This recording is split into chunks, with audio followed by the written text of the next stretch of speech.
Alrighty guys, so in the process of making all these videos, I've been waiting on this mail, and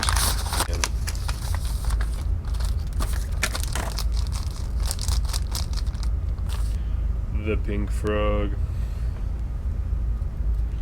So now my orchid set will finally be complete. Sweet. How's it going, everyone? Hopefully you're all having a great week. I've just recently gotten COVID, like a week ago, and just barely have been making it through, just congested, not feeling too well. Don't want to go too deep into that, but yeah, still haven't been really working on the Lego stuff too much, just with how I've been feeling and everything. So the city's just still in shambles. The Yellowstone barn's taken apart still. I haven't really touched that. But right before I got sick, I took a little trip on over to the Bricks and Minifigs in Kenosha, and man, did they have a steal. Picked up the Medieval Blacksmiths Shop. It was $150, so $30 off retail, which is a pretty decent price. And I believe it's supposed to be retiring soon. The guy at the store and I weren't really too sure, and my girlfriend looked it up, and it was out of stock on Lego site. And I believe I heard it was retiring, so I knew I needed to have it, and little did I know how much of a pleasure this set would be.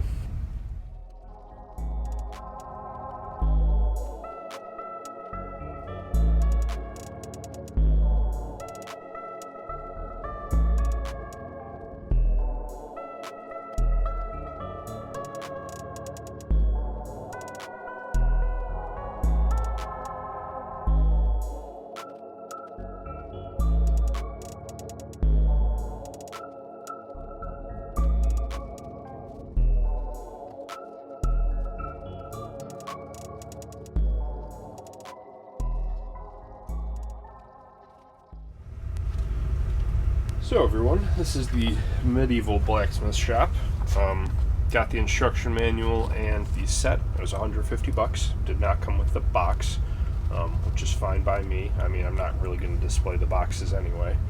But yeah, this set is just super cool. It was my first kind of like messed up instruction booklet, but everything on the inside was fine. It was mostly just the cover, which is kind of weird. But aside from that, the set is pretty sweet. It's very much like the rest of the modulars that I have in the city, where it's 3 stories going all the way up, but it has a lot of other cool features and play features and stuff like that. So I figured I'd show you all really quick.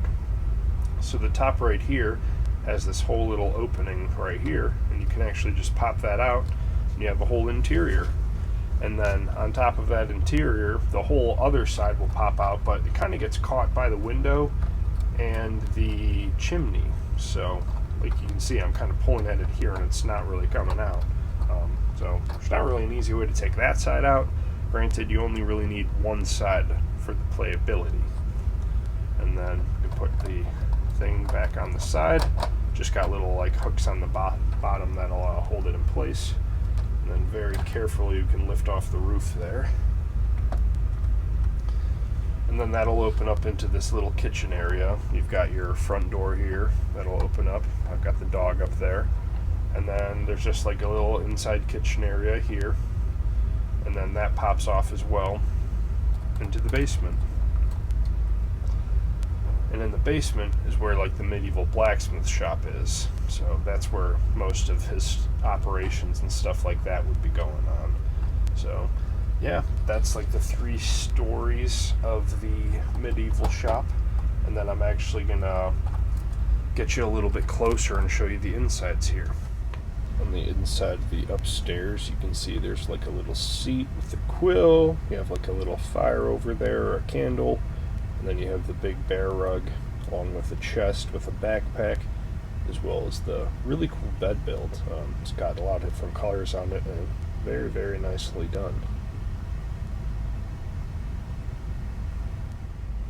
And then in this main entrance for the main floor, you've got your little guy that enters in through the front door. You've got very, very cool seats that kind of match the texture of the bed, so his wife must be a quilter or something like that. And yeah, you've got a nice little table and a kitchen build, along with a bunch more candles, the stairs leading upstairs, little carrot, and yeah, the whole kitchen. It's a very, very cool build. very simple techniques, but it all wraps around together and really nails it. It looks really, really nice. And then proceeding into the basement again, we have the anvil, we've got the stone grinding wheel, we've got a bunch of coals next to the fire and stuff, and just helmets and cutlasses and stuff like that on the walls. It's just all very nicely detailed and done. Got the broom, and then yeah, just the same door build over here again. It just all looks so nice. What a great build.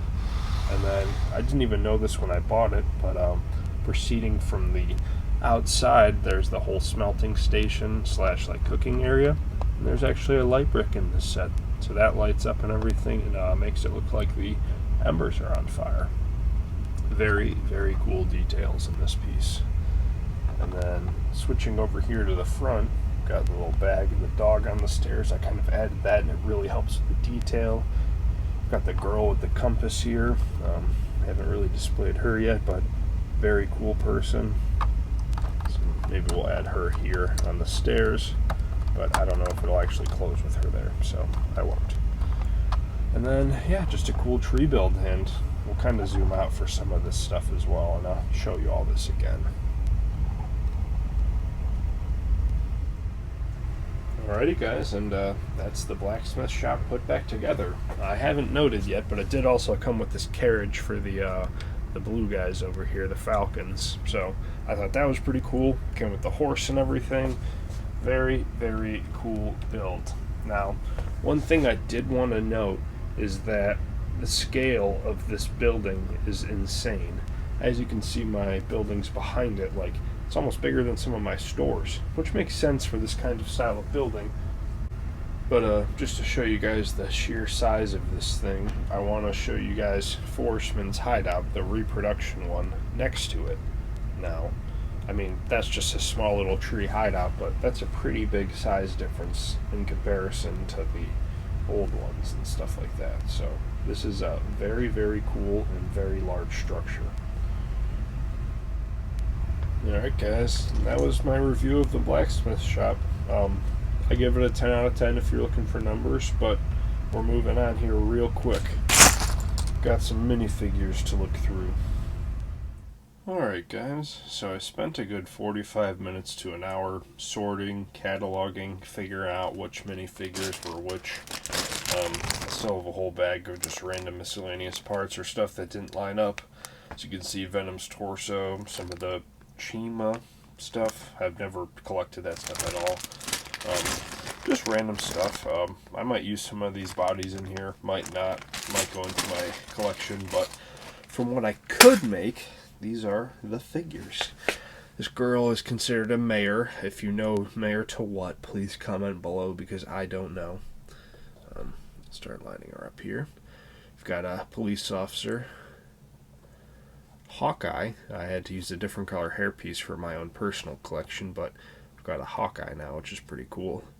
And then this is my makeshift Kanan. He's got brown hands still, gloves, whatever, I don't care, but this looked like Kanan, so I made a Kanan. Not certain if it's someone else, please let me know. We had Iron Patriot, which was probably the best pickup by far. This was a collectible figure from a polybag, and has a different red piece, but that's all I could find. Some sort of Atom guy.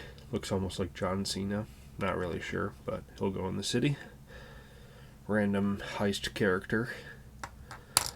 Looks like we've got a creeper head on a zombie. And then I've got two Ninjago. I've never really collected Ninjago, but this one's pretty cool. It's like all red and holographic. So yeah, those were the minifigures that were just about anything in that bag. And again, thank you Nick for it. And hope you all enjoyed this video. That was a lot of fun looking through the figures. And then making this awesome set was just so much fun. And I recommend it for anyone who has the extra cash right now. Definitely go and pick it up before you can't anymore. So with that, thanks for watching. Tune in on Wednesdays and Saturdays at 10 p.m. or sorry, 10 a.m. But you can still watch my video at night. That's no problem. And yeah, I'll talk to you all soon.